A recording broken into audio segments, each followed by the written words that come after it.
Hello friends, ਤੁਹਾਡਾ ਸਾਰਿਆਂ ਦਾ ਬਹੁਤ ਸਵਾਗਤ ਹੈ ਮੇਰੇ ਚੈਨਲ ਅਨਹਦ ਸੰਧੂ ਕੋਚਿੰਗ ਹਬ ਦੇ ਵਿੱਚ। ਅੱਜ ਮੈਂ ਆਪਣਾ ਟੌਪਿਕ ਲੈ ਕੇ ਆਈ ਹਾਂ ਮਹਾਰਾਜਾ ਰਣਜੀਤ ਸਿੰਘ ਪਾਰਟ 1, ਜਿਹਦੇ ਵਿੱਚ ਮੋਸਟ ਇੰਪੋਰਟੈਂਟ ਪੁਆਇੰਟ ਨੇ ਜੋ ਕਿ ਮਾਸਟਰ ਕੈਡਰ ਪੀ-ਟੈਟ ਔਰ ਸੀ-ਟੈਟ ਐਗਜ਼ਾਮ ਦੇ ਲਈ ਕਾਫੀ ਹੈਲਪਫੁਲ ਨੇ।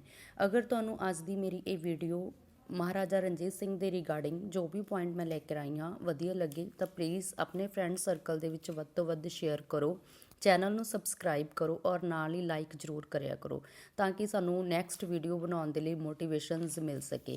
ਔਰ ਮੈਂ ਸਾਰਿਆਂ ਦਾ ਹੀ ਬਹੁਤ ਧੰਨਵਾਦ ਕਰ ਰਹੀ ਹਾਂ ਜੋ ਵੀ ਮੇਰੇ ਚੈਨਲ ਨੂੰ ਬਹੁਤ ਪਿਆਰ ਦੇ ਰਹੇ ਹਨ, ਅਤੇ ਪਲੀਜ਼ ਮੈਂ ਉਹਨਾਂ ਨੂੰ ਰਿਕੁਐਸਟ ਕਰ ਰਹੀ ਹਾਂ ਕਿ ਪਲੀਜ਼ ਮੇਰੇ ਵੀਡੀਓ ਫੁੱਲ ਵਾਚ ਕਰੋ ਅਤੇ ਨਾਲ ਦੀ ਨਾਲ ਆਪਣੇ ਫਰੈਂਡ ਸਰਕਲ ਦੇ ਵਿੱਚ ਸ਼ੁਰੂ ਕਰੋ। ਹਾਂਜੀ, ਵੀਡੀਓ ਸ਼ੁਰੂ ਕਰਦੇ ਹਾਂ।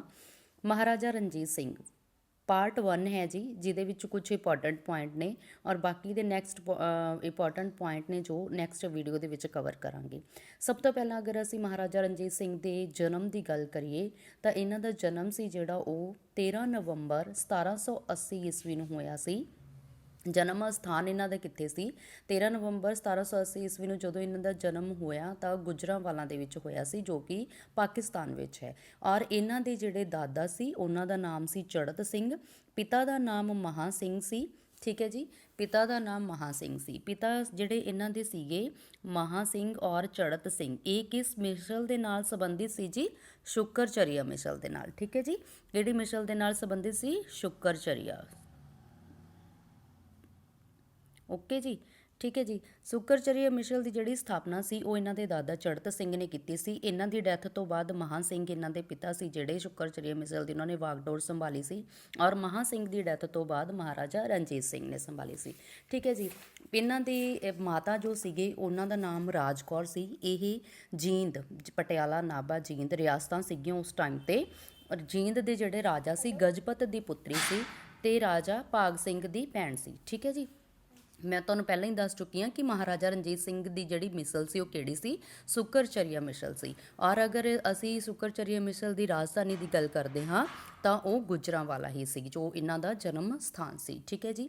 ਨੈਕਸਟ ਦੇ ਵਿੱਚ ਹੈ ਜਿਸ ਤਰ੍ਹਾਂ ਕਿ ਸਿੱਖਿਆ। ਇਹਨਾਂ ਨੇ ਸਿੱਖਿਆ ਕਦੋਂ ਪ੍ਰਾਪਤ ਕੀਤੀ? ਜਦੋਂ 5 ਸਾਲ ਦੇ ਸੀ ਤਾਂ ਇਹਨਾਂ ਨੂੰ ਗੁਜਰਾਂਵਾਲਾ ਦੇ ਵਿੱਚ ਹੀ ਭਾਗੂ ਦੀ ਧਰਮਸ਼ਾਲਾ ਦੇ ਵਿੱਚ ਪੜ੍ਹਨ ਦੇ ਲਈ ਭੇਜਿਆ ਗਿਆ ਸੀ। ਬਟ ਇੱਥੇ ਨੋਟ ਕਰਨ ਵਾਲੀ ਗੱਲ ਇਹ ਹੈ ਕਿ ਪੜ੍ਹਨ ਦੇ ਲਈ ਤਾਂ ਇਹਨਾਂ ਨੂੰ ਜ਼ਰੂਰ ਭੇਜਿਆ ਗਿਆ ਸੀ, ਪਰ ਇਹ ਪੜ੍ਹ ਨਹੀਂ ਪਾਏ ਸੀ, ਅਨਪੜ੍ਹ ਹੀ ਰਹੇ ਸੀ। ਇਹਨਾਂ ਨੂੰ ਪੜ੍ਹਨ ਦੇ ਵਿੱਚ ਕੋਈ ਵਿਸ਼ੇਸ਼ ਰੁਚੀ ਨਹੀਂ ਸੀ। ਇਹਨਾਂ ਦੇ ਜਿਹੜੇ ਸ਼ੌਕ ਸੀ ਉਹ ਸ਼ਿਕਾਰ ਕਰਨਾ, ਘੋੜਸਵਾਰੀ ਕਰਨਾ ਔਰ ਤਲਵਾਰਬਾਜ਼ੀ ਕਰਨਾ ਸੀ। ਠੀਕ ਹੈ ਜੀ। ਇਹਨਾਂ ਨੇ ਬਚਪਨ ਦੇ ਵਿੱਚ ਹੀ ਇਹਨਾਂ ਚੀਜ਼ਾਂ ਦੇ ਵਿੱਚ ਹੀ ਮਹਾਰਤ ਹਾਸਲ ਕਰ ਲਈ ਸੀ, ਲੇਕਿਨ ਇਹ ਅਨਪੜ੍ਹ ਹੀ ਰਹੇ, ਪੜ੍ਹ ਨਹੀਂ ਪਾਏ ਸੀ। ਠੀਕ ਹੈ ਜੀ। ਉਸ ਤੋਂ ਬਾਅਦ ਮਹਾਰਾਜਾ ਰਣਜੀਤ ਸਿੰਘ ਸੀ ਜਿਹੜੇ ਉਹ ਪਹਿਲੀ ਵਾਰ ਆਪਣੇ ਪਿਤਾ ਦੇ ਨਾਲ ਰਣ ਭੂਮੀ ਦੇ ਵਿੱਚ ਕਦੋਂ ਗਏ ਸੀ? ਉਸ ਟਾਈਮ ਇਹਨਾਂ ਦੀ ਉਮਰ ਕਿੰਨੀ ਸੀ? 10 ਸਾਲ ਦੀ ਉਮਰ ਦੇ ਵਿੱਚ। ਠੀਕ ਹੈ ਜੀ। ਅਤੇ ਮਹਾਰਾਜਾ ਰਣਜੀਤ ਸਿੰਘ ਦਾ ਜਿਹੜਾ ਪਹਿਲਾ ਵਿਆਹ ਸੀ ਉਹ ਕਿਸ ਦੇ ਨਾਲ ਹੋਇਆ ਸੀ? ਮਹਾਰਾਜਾ ਰਣਜੀਤ ਸਿੰਘ ਦਾ ਪਹਿਲਾ ਵਿਆਹ ਸੀ ਜਿਹੜਾ ਮਹਿਤਾਬ ਕੌਰ ਦੇ ਨਾਲ ਹੋਇਆ ਸੀ। ਔਰ ਉਸ ਟਾਈਮ ਇਹਨਾਂ ਦੀ ਵਿਆਹ ਸਮੇਂ ਮਹਾਰਾਜਾ ਰਣਜੀਤ ਸਿੰਘ ਦੀ ਜਿਹੜੀ ਉਮਰ ਸੀ ਕਿੰਨੀ ਸੀ? 16 ਸਾਲ, ਮਤਲਬ 1796 ਦੇ ਵਿੱਚ, 1796 ਈਸਵੀ ਦੇ ਵਿੱਚ। 1780 ਈਸਵੀ ਦੇ ਵਿੱਚ ਬਰਥ ਹੋਇਆ ਸੀ ਇਹਨਾਂ ਦਾ, ਤਾਂ ਉਸ ਦੇ ਮੁਤਾਬਿਕ ਇਹਨਾਂ ਦੀ ਉਮਰ ਸੀ ਜਿਹੜੀ ਉਹ 16 ਸਾਲ ਦੀ ਸੀ। ਇਸ ਤੋਂ ਪਹਿਲਾਂ ਵੈਸੇ ਇਹਨਾਂ ਦੇ ਪਿਤਾ ਜਿਹੜੇ ਸੀਗੇ ਮਹਾਂ ਸਿੰਘ, ਉਹਨਾਂ ਦੀ ਡੈਥ ਹੋ ਚੁੱਕੀ ਸੀ 1792 ਈਸਵੀ ਦੇ ਵਿੱਚ ਜਦੋਂ ਇਹ 12 ਸਾਲ ਦੇ ਸੀਗੇ। ਠੀਕ ਹੈ ਜੀ। ਮਹਿਤਾਬ ਕੌਰ ਦੀ ਗੱਲ ਕਰਦੇ ਹਾਂ। ਮਹਿਤਾਬ ਕੌਰ ਕੌਣ ਸੀ? ਮਹਿਤਾਬ ਕੌਰ ਸੀ ਜੀ ਪੁੱਤਰੀ ਸੀ ਉਹ ਕਨ੍ਹਈਆ ਮਿਸਲ ਦੇ ਜਿਹੜੇ ਸਰਦਾਰ ਸੀ ਜੈ ਸਿੰਘ, ਉਹਨਾਂ ਦੀ ਪੋਤੀ ਸੀ ਉਹ, ਔਰ ਪੁੱਤਰੀ ਗੁਰਬਖਸ਼ ਸਿੰਘ ਦੀ ਸੀ। ਮਤਲਬ ਗੁਰਬਖਸ਼ ਸਿੰਘ ਸੀ ਜਿਹੜੇ ਉਹ ਕਨ੍ਹਈਆ ਮਿਸਲ ਦੇ ਜਿਹੜੇ ਸਰਦਾਰ ਸੀ ਜੈ ਸਿੰਘ, ਜਿਨ੍ਹਾਂ ਨੇ ਕਨ੍ਹਈਆ ਮਿਸਲ ਦੀ ਸਥਾਪਨਾ ਕੀਤੀ ਸੀ, ਉਹ ਉਹਨਾਂ ਦੇ ਪੁੱਤਰ ਸੀਗੇ ਅਤੇ ਉਹਨਾਂ ਦੀ ਅੱਗੇ ਪੁੱਤਰੀ ਸੀ ਮਹਿਤਾਬ ਕੌਰ, ਜੋ ਕਿ ਗੁਰਬਖਸ਼ ਸਿੰਘ ਸੀਗੇ। ਔਰ ਮਹਾਰਾਜਾ ਰਣਜੀਤ ਸਿੰਘ ਅਤੇ ਪਿਤਾ ਮਹਾਂ ਸਿੰਘ ਬਹੁਤ ਅੱਛੇ ਦੋਸਤ ਸੀ, ਔਰ ਉਹਨਾਂ ਦੀ ਬੇਟੀ ਦੇ ਨਾਲ ਹੀ ਮਹਾਰਾਜਾ ਰਣਜੀਤ ਸਿੰਘ ਦਾ 16 ਸਾਲ ਦੀ ਉਮਰ ਦੇ ਵਿੱਚ ਵਿਆਹ ਹੋਇਆ ਸੀ। ਠੀਕ ਹੈ ਜੀ। ਨੈਕਸਟ ਹੈ ਜੀ ਰਣਜੀਤ ਸਿੰਘ ਦੀ ਸੱਸ, ਮਤਲਬ ਮਹਿਤਾਬ ਕੌਰ ਦੇ ਜੋ ਮਾਤਾ ਸੀ ਉਹਨਾਂ ਦਾ ਕੀ ਨਾਮ ਸੀ? ਸਦਾ ਕੌਰ, ਜੋ ਕਿ ਬਹੁਤ ਹੀ ਉੱਚ ਵਿਚਾਰਾਂ ਵਾਲੀ ਔਰ ਰਾਜਨੀਤਿਕ ਲੇਡੀ ਸੀ, ਇੱਕ ਇਸਤਰੀ ਸੀ ਇਹ, ਠੀਕ ਹੈ ਜੀ, ਜਿਨ੍ਹਾਂ ਨੇ ਅੱਗੇ ਚੱਲ ਕੇ ਮਹਾਰਾਜਾ ਰਣਜੀਤ ਸਿੰਘ ਦੀ ਕਾफ़ੀ ਲੜਾਈਆਂ ਦੇ ਵਿੱਚ ਹੈਲਪ ਕੀਤੀ ਸੀ। ਔਰ ਜਦੋਂ ਇਹਨਾਂ ਦੇ ਪਿਤਾ ਦੀ ਡੈਥ ਹੋ ਗਈ ਸੀ ਵਿਆਹ ਤੋਂ ਬਾਅਦ ਮਹਿਤਾਬ ਕੌਰ ਦੇ ਨਾਲ ਇਹਨਾਂ ਨੇ ਰਾਜ ਪ੍ਰਬੰਧ ਵਿੱਚ ਵੀ ਕਾफ़ੀ ਹੈਲਪ ਕੀਤੀ ਸੀ ਮਹਾਰਾਜਾ ਰਣਜੀਤ ਸਿੰਘ ਦੀ, ਠੀਕ ਹੈ ਜੀ। ਮਹਾਰਾਜਾ ਰਣਜੀਤ ਸਿੰਘ ਦਾ ਜਿਹੜਾ ਦੂਜਾ ਵਿਆਹ ਸੀ ਉਹ ਕਦੋਂ ਹੋਇਆ? 1798 ਈਸਵੀ ਦੇ ਵਿੱਚ ਇਹ ਵਿਆਹ ਹੋਇਆ ਸੀ। ਨਕਈ ਮਿਸਲ ਸੀ ਜਿਹੜੀ ਉਹਨਾਂ ਦੇ ਸਰਦਾਰ ਰਾਮ ਸਿੰਘ ਦੀ ਪੁੱਤਰੀ ਦਾਤਾਰ ਕੌਰ ਨਾਲ, ਜਿਨ੍ਹਾਂ ਦਾ ਨਾਮ ਰਾਜ ਕੌਰ ਵੀ ਸੀ, ਦੇ ਨਾਲ ਹੋਇਆ ਸੀ, ਠੀਕ ਹੈ ਜੀ। ਮੈਂ ਤੁਹਾਨੂੰ ਪਹਿਲਾਂ ਹੀ ਦੱਸ ਚੁੱਕੀ ਹਾਂ ਕਿ ਮਹਾਰਾਜਾ ਰਣਜੀਤ ਸਿੰਘ ਦੇ ਪਿਤਾ ਦੀ ਮੌਤ ਸੀ ਜਿਹੜੀ ਉਹ 1792 ਈਸਵੀ ਦੇ ਵਿੱਚ ਹੋ ਗਈ ਸੀ। ਅਤੇ ਇਹਨਾਂ ਦੇ ਪਿਤਾ ਦੀ ਮੌਤ ਦੇ ਸਮੇਂ ਰਣਜੀਤ ਸਿੰਘ ਦੀ ਉਮਰ ਸੀ ਜਿਹੜੀ ਉਹ ਸਿਰਫ 12 ਸਾਲ ਸੀ, ਠੀਕ ਹੈ ਜੀ। ਕਿੰਨੀ ਸਾਲ ਸੀ? 12 ਸਾਲ। ਇਸ ਲਈ ਇਹਨਾਂ ਦੀ ਉਮਰ ਘੱਟ ਹੋਣ ਦੇ ਕਾਰਨ ਇਹ ਉਸ ਟਾਈਮ ਰਾਜ ਪ੍ਰਬੰਧ ਸੀ ਜਿਹੜਾ ਆਪਣੇ ਹੱਥ ਦੇ ਵਿੱਚ ਨਹੀਂ ਲੈ ਪਾਏ ਸੀ। ਅਤੇ ਰਾਜ ਪ੍ਰਬੰਧ ਸੀ ਜਿਹੜਾ ਉਸ ਟਾਈਮ 1792 ਤੋਂ ਲੈ ਕੇ 1797 ਈਸਵੀ ਤੱਕ ਸੰਭਾਲਿਆ ਸੀ। ਕਿਹਨਾਂ ਨੇ? ਇਹਨਾਂ ਦੀ ਮਾਤਾ ਰਾਜ ਕੌਰ ਔਰ ਸੱਸ ਸਦਾ ਕੌਰ ਔਰ ਇਹਨਾਂ ਦੇ ਦੀਵਾਨ ਸੀਗੇ ਲਖਪਤ ਰਾਏ ਜੀ। ਇਹਨਾਂ ਤਿੰਨਾਂ ਦੇ ਹੱਥ ਵਿੱਚ ਇਹ ਸ਼ਾਸਨ ਪ੍ਰਬੰਧ ਸੀਗਾ ਅਤੇ ਇਸ ਲਈ ਇਸ ਨੂੰ ਤ੍ਰਿਗੜੀ ਰਾਜ ਪ੍ਰਤੀਨਿਧ ਮੰਡਲ ਵੀ ਕਿਹਾ ਜਾਂਦਾ ਸੀ। ਕੀ ਕਿਹਾ ਜਾਂਦਾ ਸੀ? ਤ੍ਰਿਗੜੀ ਰਾਜ ਪ੍ਰਤੀਨਿਧ ਮੰਡਲ ਵੀ ਇਸ ਨੂੰ ਕਿਹਾ ਜਾਂਦਾ ਸੀ, ਠੀਕ ਹੈ ਜੀ। ਉਸ ਤੋਂ ਬਾਅਦ ਰਣਜੀਤ ਸਿੰਘ ਨੇ ਜਦੋਂ ਰਾਜ ਸੱਤਾ ਆਪਣੇ ਹੱਥ ਦੇ ਵਿੱਚ ਲਈ ਤਾਂ ਉਸ ਟਾਈਮ ਉਹਨਾਂ ਦੀ ਉਮਰ ਕਿੰਨੀ ਸੀ? ਰਣਜੀਤ ਸਿੰਘ ਨੇ 1797 ਈਸਵੀ ਤੱਕ, ਮਤਲਬ 1792 ਤੋਂ 97 ਈਸਵੀ ਤੱਕ ਇਹਨਾਂ ਨੇ ਤਿੰਨਾਂ ਨੇ ਹੀ ਰਾਜ ਪ੍ਰਬੰਧ ਚਲਾਇਆ। ਲੇਕਿਨ 97 ਈਸਵੀ ਦੇ ਵਿੱਚ ਜਦੋਂ ਇਹ 17 ਸਾਲ ਦੀ ਉਮਰ ਦੇ ਵਿੱਚ ਸੀਗੇ ਤਾਂ ਇਹਨਾਂ ਨੇ ਰਾਜ ਪ੍ਰਬੰਧ ਆਪਣੇ ਹੱਥ ਦੇ ਵਿੱਚ ਲੈ ਲਿਆ ਸੀ। ਓਕੇ ਜੀ, ਨੈਕਸਟ ਹੈ ਜੀ ਮਹਾਰਾਜਾ ਰਣਜੀਤ ਸਿੰਘ ਦੀ ਪਹਿਲੀ ਜਿੱਤ। ਮਹਾਰਾਜਾ ਰਣਜੀਤ ਸਿੰਘ ਦੀ ਪਹਿਲੀ ਜਿੱਤ ਕਿਹੜੀ ਸੀ? ਠੀਕ ਹੈ ਜੀ। ਰਾਜ ਪ੍ਰਬੰਧ ਸੰਭਾਲਣ ਤੋਂ ਬਾਅਦ 1797 ਈਸਵੀ ਤੋਂ 2 ਸਾਲ ਬਾਅਦ ਉਹਨਾਂ ਨੇ ਪਹਿਲੀ ਜਿੱਤ ਸੀ ਜਿਹੜੀ ਉਹ ਸੀਗੀ ਲਾਹੌਰ ਦੀ ਜਿੱਤ, ਜਿਹੜੀ ਕਿ 1799 ਈਸਵੀ ਦੇ ਵਿੱਚ ਹੋਈ। ਉਸ ਸਮੇਂ ਲਾਹੌਰ 'ਤੇ ਕਿਹਨਾਂ ਦਾ ਰਾਜ ਸੀ? ਉਸ ਸਮੇਂ ਲਾਹੌਰ 'ਤੇ ਭੰਗੀ ਸਰਦਾਰਾਂ ਦਾ ਰਾਜ ਸੀ, ਜਿਨ੍ਹਾਂ ਦੇ ਵਿੱਚ ਚੇਤ ਸਿੰਘ, ਮੋਹਰ ਸਿੰਘ ਔਰ ਸਾਹਿਬ ਸਿੰਘ ਸੀ। ਚੇਤ ਸਿੰਘ ਹੈ ਜੀ, ਇੱਥੇ ਚੇਤੇ ਲਿਖਿਆ ਗਿਆ ਗਲਤੀ ਨਾਲ, ਠੀਕ ਹੈ ਜੀ। ਅਤੇ ਉਸ ਤੋਂ ਬਾਅਦ ਲਾਹੌਰ ਦੀ ਲੜਾਈ ਦੇ ਵਿੱਚ ਜਿਹੜੀ ਇਹ ਲਾਹੌਰ ਦੀ ਲੜਾਈ ਹੋਈ ਸੀ ਤਾਂ ਇਸ ਦੇ ਵਿੱਚ ਕਿਸ ਨੇ ਇਹਨਾਂ ਦਾ ਸਾਥ ਦਿੱਤਾ ਸੀ? ਤਾਂ ਇਹਨਾਂ ਦੀ ਸੱਸ ਸਦਾ ਕੌਰ ਨੇ ਇਹਨਾਂ ਦਾ ਸਾਥ ਦਿੱਤਾ ਸੀ। ਓਕੇ ਜੀ। ਨੈਕਸਟ, ਲਾਹੌਰ 'ਤੇ ਕਬਜ਼ਾ ਕੀਤਾ। ਕਦੋਂ ਕਬਜ਼ਾ ਕੀਤਾ? ਲਾਹੌਰ ਦੀ ਲੜਾਈ ਹੋਈ ਤਾਂ ਉਸ ਤੋਂ ਬਾਅਦ ਉਸ 'ਤੇ ਕਬਜ਼ਾ ਕੀਤਾ ਗਿਆ। ਤਾਂ ਕਬਜ਼ਾ ਕੀਤਾ ਗਿਆ 7 ਜੁਲਾਈ 1799। ਇਸ ਡੇਟ ਨੂੰ ਯਾਦ ਕਰ ਲੈਣਾ ਜੀ, 7 ਜੁਲਾਈ 1799 ਜਾਂ ਜੁਲਾਈ 1799, ਕਿਉਂਕਿ ਮੋਸਟਲੀ ਐਗਜ਼ਾਮ ਦੇ ਵਿੱਚ ਮਹਾਰਾਜਾ ਰਣਜੀਤ ਸਿੰਘ ਦੇ ਨਾਲ ਔਰ ਗੁਰੂ ਗੋਬਿੰਦ ਸਿੰਘ ਜੀ ਦੇ ਟੌਪਿਕ ਦੇ ਨਾਲ ਰਿਲੇਟਡ ਜੋ ਡੇਟਸ ਨੇਗੀਆਂ ਉਹ ਤਕਰੀਬਨ ਐਗਜ਼ਾਮ ਦੇ ਵਿੱਚ ਜ਼ਰੂਰ ਪੁੱਛੀਆਂ ਜਾਂਦੀਆਂ ਨੇ। ਨਾਲ ਮੰਥ ਬੰਦਾ ਸਿੰਘ ਬਹਾਦਰ ਦਾ ਵੀ, ਜਿਸ ਤਰ੍ਹਾਂ ਕਿ ਉਹਨਾਂ ਦੀ ਸ਼ਹੀਦੀ ਸੀ ਜਿਹੜੀ ਕਿਹੜੇ ਮਹੀਨੇ ਦੇ ਵਿੱਚ, ਮਤਲਬ ਨਾਲ ਉਹਨਾਂ ਨੇ ਪਾਰਟੀਕੂਲਰ ਪਾਇਆ ਹੁੰਦਾ, ਜੂਨ ਦੇ ਵਿੱਚ, ਜੁਲਾਈ ਦੇ ਵਿੱਚ, ਅਗਸਤ ਦੇ ਵਿੱਚ, ਇਸ ਤਰ੍ਹਾਂ ਕਰਕੇ। ਇਸੇ ਤਰ੍ਹਾਂ ਹੀ ਲਾਹੌਰ ਦੀ ਜਿੱਤ ਆ ਜਿਹੜੀ ਉਹਦੀ ਪਾਰਟੀਕੂਲਰ ਡੇਟ ਆ ਜਿਹੜੀ ਉਸ ਨੂੰ ਪਲੀਜ਼ ਜ਼ਰੂਰ ਯਾਦ ਕਰ ਲੈਣਾ, ਜੋ ਕਿ 7 ਜੁਲਾਈ 1799 ਈਸਵੀ ਹੈ। ਓਕੇ, ਨੈਕਸਟ ਹੈ ਲਾਹੌਰ ਜਿੱਤ ਦਾ ਮਹੱਤਵ ਕੀ ਸੀ? ਲਾਹੌਰ ਜਿੱਤ ਕਿਸ ਕਾਰਨ ਉਹਨਾਂ ਦੇ ਲਈ ਬਹੁਤ ਮਹੱਤਵਪੂਰਨ ਸੀ? ਫਸਟ, ਇੱਕ ਤਾਂ ਸੀ ਜੀ ਇਹ ਪੰਜਾਬ ਦੀ ਰਾਜਧਾਨੀ ਸੀ ਉਸ ਟਾਈਮ, ਠੀਕ ਹੈ। ਲਾਹੌਰ ਜਿਹੜਾ ਸੀ ਪੰਜਾਬ ਦੀ ਰਾਜਧਾਨੀ ਸੀ। ਔਰ ਲਾਹੌਰ ਦੀ ਜਿੱਤ ਤੋਂ ਬਾਅਦ ਮਹਾਰਾਜਾ ਰਣਜੀਤ ਸਿੰਘ ਦੀ ਜਿਹੜੀ ਗਿਣਤੀ ਸੀ ਉਹ ਇੱਕ ਚੋਣਵੇਂ ਮਿਸਲਦਾਰ ਵਜੋਂ ਹੋ ਗਈ ਸੀ। ਮਤਲਬ ਗਿਣੇ ਚੁਣੇ ਜਿਹੜੀ ਚੀਜ਼ ਹੁੰਦੀ ਆ, ਮਤਲਬ ਗਿਣੇ ਚੁਣਿਆਂ ਦੇ ਵਿੱਚੋਂ ਇੱਕ ਜਾਣਾ, ਉਸ ਤਰ੍ਹਾਂ ਕਰਕੇ ਮਿਸਲਦਾਰ ਵਜੋਂ ਇਹ ਜਾਣਨ ਲੱਗ ਗਏ ਸੀ, ਠੀਕ ਹੈ ਜੀ। ਉਸ ਤੋਂ ਬਾਅਦ ਭਸੀਨ ਦੀ ਲੜਾਈ। ਭਸੀਨ ਦੀ ਲੜਾਈ ਸੀ ਜਿਹੜੀ ਉਹ ਕਦੋਂ ਹੋਈ? ਭਸੀਨ ਦੀ ਲੜਾਈ ਸੀ ਜਿਹੜੀ ਉਹ 1800 ਈਸਵੀ ਦੇ ਵਿੱਚ ਹੋਈ ਸੀ। 1799 ਈਸਵੀ ਵਿੱਚ ਲਾਹੌਰ ਦੀ ਜਿੱਤ ਔਰ ਭਸੀਨ ਦੀ ਲੜਾਈ 1800 ਈਸਵੀ। ਮੈਂ ਬਾਰ-ਬਾਰ ਇਸ ਲਈ ਬੋਲ ਰਹੀ ਹਾਂ ਤਾਂ ਕਿ ਤੁਹਾਨੂੰ ਨਾਲ ਦੀ ਨਾਲ ਡੇਟਸ ਨੇ ਜਿਹੜੀਆਂ ਉਹ ਲਰਨ ਹੋ ਜਾਣ। ਸੁਣ ਕੇ ਬਹੁਤ ਵਧੀਆ ਹੀ ਯਾਦ ਹੁੰਦਾ ਹੈ, ਤਾਂ ਇਸ ਲਈ ਪਲੀਜ਼ ਵੀਡੀਓ ਫੁੱਲ ਵਾਚ ਕਰੋ ਅਤੇ ਨਾਲ ਦੀ ਨਾਲ ਪਲੀਜ਼ ਲਾਈਕ ਕਰੋ ਐਂਡ ਸ਼ੇਅਰ ਕਰੋ ਵੱਧ ਤੋਂ ਵੱਧ ਵੀਡੀਓ ਨੂੰ, ਤਾਂ ਕਿ ਜੋ ਵੀ ਕੈਂਡੀਡੇਟ ਨੇ ਪੀਟੈਟ ਮਾਸਟਰ ਕੈਡਰ ਜਾਂ SST ਸਬਜੈਕਟ ਦੀ, CTET ਦੀ, ਕਿਸੇ ਵੀ ਐਗਜ਼ਾਮ ਦੀ ਮਾਸਟਰ ਕੈਡਰ ਦੇ ਨਾਲ ਪੰਜਾਬ ਦੇ ਵਿੱਚ ਜੋ ਵੀ ਕੰਪੀਟੀਟਿਵ ਐਗਜ਼ਾਮ ਹੋ ਰਹੇ ਨੇ ਉਹਨਾਂ ਦੀ ਤਿਆਰੀ ਕਰ ਰਹੇ ਹਨ, ਤਾਂ ਉਹਨਾਂ ਲਈ ਹੈਲਪਫੁਲ ਚੀਜ਼ਾਂ ਨੇ। ਪਲੀਜ਼ ਵੱਧ ਤੋਂ ਵੱਧ ਸ਼ੇਅਰ ਕਰੋ ਤਾਂ ਕਿ ਹਰ ਕਿਸੇ ਦੀ ਹੈਲਪ ਹੋ ਸਕੇ। ਓਕੇ ਜੀ। ਨੈਕਸਟ ਹੈ ਜੀ ਭਸੀਨ ਦੀ ਲੜਾਈ ਵਿੱਚ ਰਣਜੀਤ ਸਿੰਘ ਦੇ ਵਿਰੁੱਧ ਸਨ। ਮਤਲਬ ਇਹ ਲੜਾਈ ਜਦੋਂ ਹੋਈ ਸੀ ਤਾਂ ਇਸ ਦੇ ਵਿੱਚ ਇਹਨਾਂ ਦੇ ਵਿਰੁੱਧ ਕੌਣ ਸੀ? ਉਸ ਟਾਈਮ ਜੀ ਇਹਨਾਂ ਦੇ ਵਿਰੁੱਧ ਕਾਫੀ ਜਾਣੇ ਲੋਕ ਸੀ। ਸਭ ਤੋਂ ਪਹਿਲਾਂ ਸੀ ਕਸੂਰ ਦੇ ਨਵਾਬ ਸੀ ਜਿਹੜੇ ਨਿਜ਼ਾਮੂਦੀਨ, ਠੀਕ ਹੈ ਜੀ। ਕਸੂਰ ਦੇ ਨਵਾਬ ਨਿਜ਼ਾਮੂਦੀਨ। ਔਰ ਉਸ ਤੋਂ ਬਾਅਦ सूर दे नवाब निजामुद्दीन और जस्सा सिंह रामगढ़िया। जस्सा सिंह रामगढ़िया कौन सीगे? जस्सा सिंह रामगढ़िया मिसल ਦੇ ਜਿਹੜੇ ਸਰਦਾਰ ਸੀ ਉਹਨਾਂ ਵਿੱਚੋਂ ਦੂਸਰੇ ਤੀਸਰੇ ਨੰਬਰ ਤੇ ਜੱਸਾ ਸਿੰਘ ਰਾਮਗੜੀਆ ਸੀਗੇ, ਜਿਨ੍ਹਾਂ ਦੇ ਸੰਬੰਧ ਮਹਾਰਾਜਾ ਰਣਜੀਤ ਸਿੰਘ ਨਾਲ ਵਧੀਆ ਨਹੀਂ ਸੀ ਤੇ ਇਹ ਵੀ ਇਹਨਾਂ ਦੇ ਇਸ ਲੜਾਈ ਦੇ ਵਿੱਚ ਕਸੂਰ ਦੇ ਜਿਹੜੇ ਨਿਜ਼ਾਮੁਦੀਨ ਸੀ ਉਹਨਾਂ ਦੇ ਨਾਲ ਜਾ ਕੇ ਮਿਲ ਗਏ ਸੀ। ਔਰ ਗੁਜਰਾਤ ਦੇ ਸਾਹਿਬ ਸਿੰਘ ਔਰ ਅੰਮ੍ਰਿਤਸਰ ਦੇ ਗੁਲਾਬ ਸਿੰਘ ਵੀ ਇਹਨਾਂ ਦੇ ਖਿਲਾਫ ਸੀਗੇ। ਠੀਕ ਹੈ ਜੀ। ਉਸ ਤੋਂ ਬਾਅਦ ਮਹਾਰਾਜਾ ਰਣਜੀਤ ਸਿੰਘ ਨੇ ਉਪਾਧੀ ਧਾਰਨ ਕੀਤੀ। किस चीज़ की? महाराजा की। पहला सिर्फ रणजीत सिंह नाम से इन्हों का, ठीक है। उपाधि धारण की सी इन्हों ने महाराजा की, जिहड़ी कि कदों इन्होंने की? 12 अप्रैल 1801 ईस्वी नूं बैसाखी वाले दिन इन्हों ने एक समागम सजाया सी अमृतसर दे विच, ठीक है जी। दरबार सजाया सी अपना लाहौर दे विच बैसाखी वाले दिन। उस दिन 12 अप्रैल 1801 ईस्वी नूं इन्हों ने यह उपाधि धारण की सी। और महाराजा रणजीत सिंह नूं यह उपाधि सी जिहड़ी वो किसने दित्ती सी? ਤਾਂ ਉਹ ਬਾਬਾ ਸਾਹਿਬ ਸਿੰਘ ਬੇਦੀ ਨੇ ਇਹਨਾਂ ਨੂੰ ਦਿੱਤੀ ਸੀ। ਓਕੇ ਜੀ। ਮਹਾਰਾਜਾ ਰਣਜੀਤ ਸਿੰਘ ਨੂੰ ਜਾਣਿਆ ਜਾਂਦਾ ਹੈ ਹੋਰ ਕਿਸ ਨਾਮ ਨਾਲ? ਮਹਾਰਾਜਾ ਰਣਜੀਤ ਸਿੰਘ ਨੂੰ ਜਾਣਿਆ ਜਾਂਦਾ ਹੈ ਸ਼ੇਰੇ ਪੰਜਾਬ ਦੇ ਨਾਂ ਨਾਲ, ਠੀਕ ਹੈ ਜੀ। ਕਿਸ ਦੇ ਨਾਂ ਨਾਲ ਜਾਣਿਆ ਜਾਂਦਾ ਹੈ? ਸ਼ੇਰੇ ਪੰਜਾਬ ਦੇ ਨਾਂ ਨਾਲ। ਓਕੇ ਜੀ। ਨੈਕਸਟ ਹੈ ਜੀ ਮਹਾਰਾਜਾ ਰਣਜੀਤ ਸਿੰਘ ਦੁਆਰਾ ਚਲਾਏ ਗਏ ਸਿੱਕੇ। ਮਹਾਰਾਜਾ ਰਣਜੀਤ ਸਿੰਘ ਨੇ ਕਿਹੜੇ ਸਿੱਕੇ ਚਲਾਏ ਸੀ? ਗੁਰੂ ਨਾਨਕ ਦੇਵ ਜੀ ਦੇ ਨਾਮ ਤੇ ਚਲਾਏ ਸੀ ਜੀ, ਜਿਨ੍ਹਾਂ ਨੂੰ ਨਾਨਕਸ਼ਾਹੀ ਰੁਪਏ ਤੇ ਪੈਸੇ ਕਿਹਾ ਜਾਂਦਾ ਸੀ। ਔਰ 1805 ਈਸਵੀ ਵਿੱਚ ਅੰਮ੍ਰਿਤਸਰ ਤੇ ਰਾਜ ਕੀਤਾ ਸੀ। ਕਿਸਨੇ ਕੀਤਾ ਸੀ? 1805 ਈਸਵੀ ਵਿੱਚ ਅੰਮ੍ਰਿਤਸਰ ਤੇ ਰਾਜ ਕਿਸ ਦਾ ਸੀ? ਅੰਮ੍ਰਿਤਸਰ ਦੇ ਗੁਲਾਬ ਸਿੰਘ ਸੀਗੇ ਨਾ ਜੀ, ਜਿਹੜੇ ਕਿ ਆਪਣੇ ਭਸੀਨ ਦੀ ਲੜਾਈ ਦੇ ਵਿੱਚ ਮਹਾਰਾਜਾ ਰਣਜੀਤ ਸਿੰਘ ਦੇ ਖਿਲਾਫ ਸੀਗੇ। ਉਹਨਾਂ ਦੀ ਵਿਧਵਾ ਸੀ, ਠੀਕ ਹੈ ਜੀ। ਇਸ ਲੜਾਈ ਦੇ ਬਾਅਦ ਗੁਲਾਬ ਸਿੰਘ ਦੀ ਡੈਥ ਹੋ ਗਈ ਸੀ, ਤਾਂ ਗੁਲਾਬ ਸਿੰਘ ਦੀ ਵਿਧਵਾ ਸੀ ਕੌਣ? ਮਾਈ ਸੁੱਖਾਂ ਜੀ, ਠੀਕ ਹੈ ਜੀ। ਮਾਈ ਸੁੱਖਾਂ ਜੀ ਦਾ ਉਸ ਟਾਈਮ ਰਾਜ ਸੀਗਾ।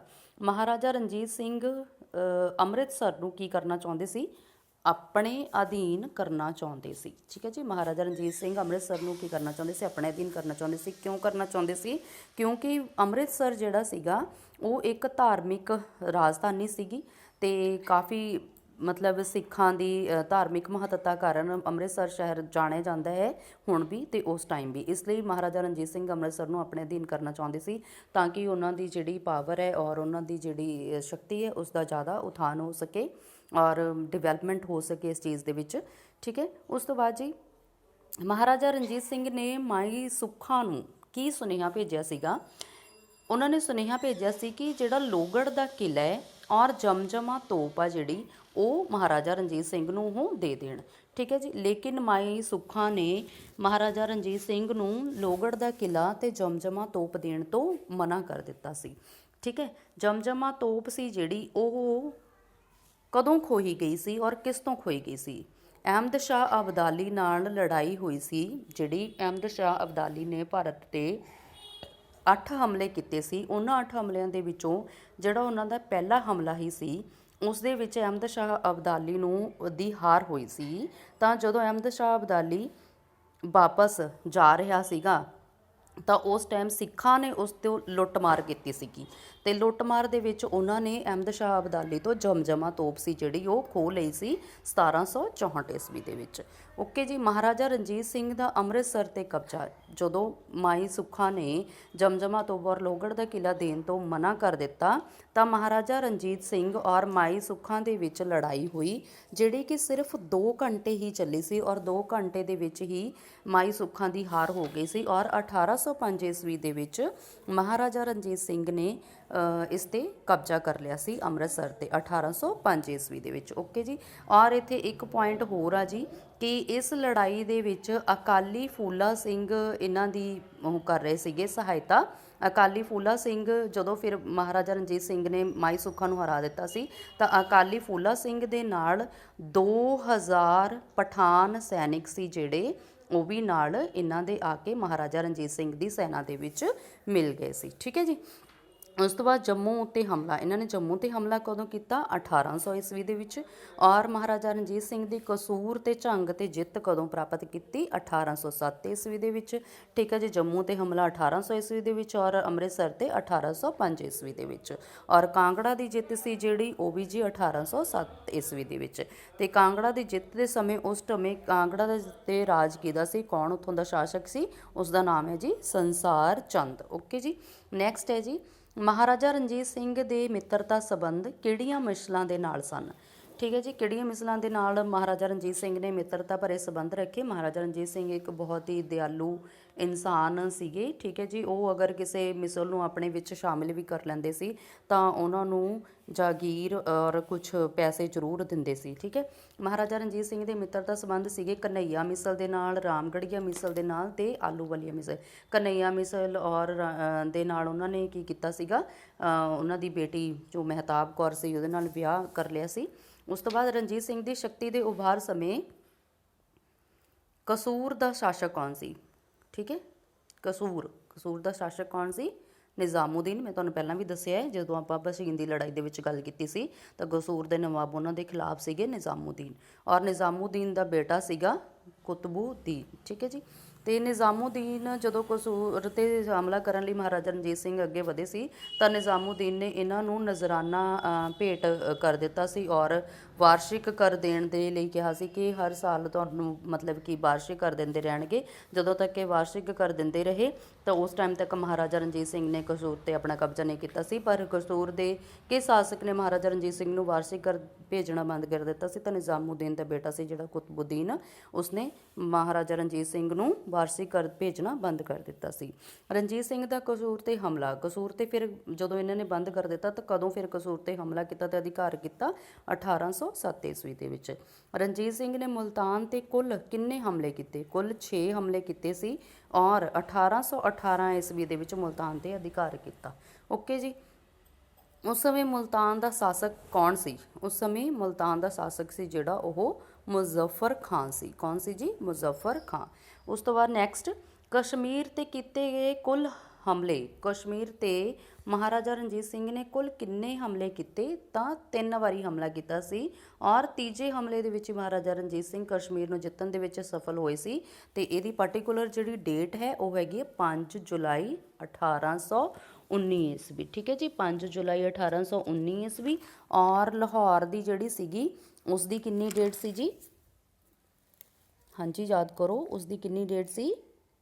7 ਜੁਲਾਈ 1799 ਈਸਵੀ ਤੇ 5 ਜੁਲਾਈ 1819 ਈਸਵੀ ਕਸ਼ਮੀਰ ਦੀ ਸੀ। ਮੋਸਟਲੀ ਜ਼ਿਆਦਾਤਰ ਲਾਹੌਰ, ਕਸ਼ਮੀਰ, ਮੁਲਤਾਨ ਦੀ ਲੜਾਈ ਦੇ ਬਾਰੇ ਦੇ ਵਿੱਚ ਪੁੱਛਿਆ ਜਾਂਦਾ ਹੈ। ਲਾਸਟ ਜੋ ਐਗਜ਼ਾਮ ਹੋਇਆ ਸੀ ਮਾਸਟਰ ਕੈਡਰ ਦਾ, ਉਸ ਦੇ ਵਿੱਚ ਮੁਲਤਾਨ ਕਸ਼ਮੀਰ ਦੀ ਲੜਾਈ ਦੇ ਬਾਰੇ ਦੇ ਵਿੱਚ ਪੁੱਛਿਆ ਗਿਆ ਸੀ। ਠੀਕ ਹੈ ਜੀ, ਕਦੋਂ ਹੋਈ ਸੀ? 1819 ਈਸਵੀ ਦੇ ਵਿੱਚ ਕਸ਼ਮੀਰ ਤੇ ਹੋਈ ਸੀ ਤੇ ਮੁਲਤਾਨ ਦੀ 1818 ਈਸਵੀ ਦੇ ਵਿੱਚ ਹੋਈ ਸੀ। ਓਕੇ ਜੀ। ਉਸ ਤੋਂ ਬਾਅਦ ਕਸ਼ਮੀਰ ਦੇ ਹਾਕਮ ਬਣਾਇਆ ਗਿਆ ਸੀ। ਜਦੋਂ ਕਸ਼ਮੀਰ ਨੂੰ ਜਿੱਤ ਲਿਆ ਗਿਆ ਤਾਂ ਇਸ ਦੇ ਹਾਕਮ ਕਿਹਨਾਂ ਨੂੰ ਬਣਾਇਆ ਗਿਆ? ਪਹਿਲਾਂ ਦੀਵਾਨ ਮੋਤੀ ਰਾਮ ਨੂੰ ਬਣਾਇਆ ਗਿਆ, ਉਸ ਤੋਂ ਬਾਅਦ ਹਰੀ ਸਿੰਘ ਨਲੂਆ ਨੂੰ ਬਣਾਇਆ ਗਿਆ ਸੀ। ਓਕੇ ਜੀ। ਨੌਸ਼ੇਰਾ ਦੀ ਲੜਾਈ, ਨੌਸ਼ੇਰਾ ਦੀ ਲੜਾਈ ਕਦੋਂ ਹੋਈ? ਮਹਾਰਾਜਾ ਰਣਜੀਤ ਸਿੰਘ ਦੀ 1823 ਈਸਵੀ ਦੇ ਵਿੱਚ। ਔਰ ਨੌਸ਼ੇਰਾ ਦੀ ਲੜਾਈ ਦੇ ਵਿੱਚ ਕੌਣ ਸ਼ਹੀਦ ਹੋਇਆ ਸੀ? ਹਾਂਜੀ, ਨੌਸ਼ੇਰਾ ਦੀ ਲੜਾਈ ਦੇ ਵਿੱਚ ਅਕਾਲੀ ਫੂਲਾ ਸਿੰਘ, ਜਿਨ੍ਹਾਂ ਨੂੰ ਜਿਹੜੇ ਕਿ ਅੰਮ੍ਰਿਤਸਰ ਦੀ ਲੜਾਈ ਤੋਂ ਬਾਅਦ 1805 ਈਸਵੀ ਦੇ ਵਿੱਚ ਮਹਾਰਾਜਾ ਰਣਜੀਤ ਸਿੰਘ ਦੀ ਫੌਜ ਦੇ ਵਿੱਚ ਸ਼ਾਮਲ ਹੋ ਗਏ ਸੀ, ਜਿਨ੍ਹਾਂ ਨੇ ਮਾਈ ਸੁੱਖਾਂ ਦਾ ਪ੍ਰਤੀਨਿਧਿਤਵ ਕੀਤਾ ਸੀ। ਓਕੇ ਜੀ। ਜਮਰੌਦ ਦੀ ਲੜਾਈ, ਜਮਰੌਦ ਦੀ ਲੜਾਈ ਕਦੋਂ ਹੋਈ? 1837 ਈਸਵੀ ਦੇ ਵਿੱਚ। ਔਰ ਜਮਰੌਦ ਦੀ ਲੜਾਈ ਦੇ ਵਿੱਚ ਕੌਣ ਸ਼ਹੀਦ ਹੋਇਆ ਸੀ ਮਹਾਰਾਜਾ ਰਣਜੀਤ ਸਿੰਘ ਦੀ ਸੈਨਾ ਵਿੱਚੋਂ? ਹਰੀ ਸਿੰਘ ਨਲੂਆ, ਜਿਨ੍ਹਾਂ ਨੂੰ ਇਹਨਾਂ ਨੇ ਕਸ਼ਮੀਰ ਦਾ ਹਾਕਮ ਬਣਾਇਆ ਸੀ ਬਾਅਦ ਵਿੱਚ। ਓਕੇ ਜੀ। ਇਹ ਸੀਗੇ ਜੀ ਅੱਜ ਦੇ ਕੁਝ ਇੰਪੋਰਟੈਂਟ ਪੁਆਇੰਟ। ਅਗਰ ਤੁਹਾਨੂੰ ਅੱਜ ਦੀ ਵੀਡੀਓ ਪਸੰਦ ਆਈ ਹੋਵੇ ਤਾਂ ਪਲੀਜ਼ ਵੀਡੀਓ ਨੂੰ ਸ਼ੇਅਰ ਕਰੋ, ਲਾਈਕ ਕਰੋ ਐਂਡ ਚੈਨਲ ਨੂੰ ਪਲੀਜ਼ ਸਬਸਕ੍ਰਾਈਬ ਜ਼ਰੂਰ ਕਰੋ ਤਾਂ ਕਿ ਤੁਹਾਨੂੰ ਨੈਕਸਟ ਆਉਣ ਵਾਲੀ ਵੀਡੀਓ ਦੀ ਨੋਟੀਫਿਕੇਸ਼ਨ ਮਿਲ ਸਕੇ। ਪਲੀਜ਼ ਵੱਧ ਤੋਂ ਵੱਧ ਸ਼ੇਅਰ ਕਰੋ ਆਪਣੇ ਫਰੈਂਡ ਸਰਕਲ ਦੇ ਵਿੱਚ ਜੋ ਵੀ master cadre, PTET and CTET ਦੀ ਤਿਆਰੀ ਕਰ ਰਹੇ ਹਨ। ਓਕੇ ਜੀ, ਧੰਨਵਾਦ ਜੀ।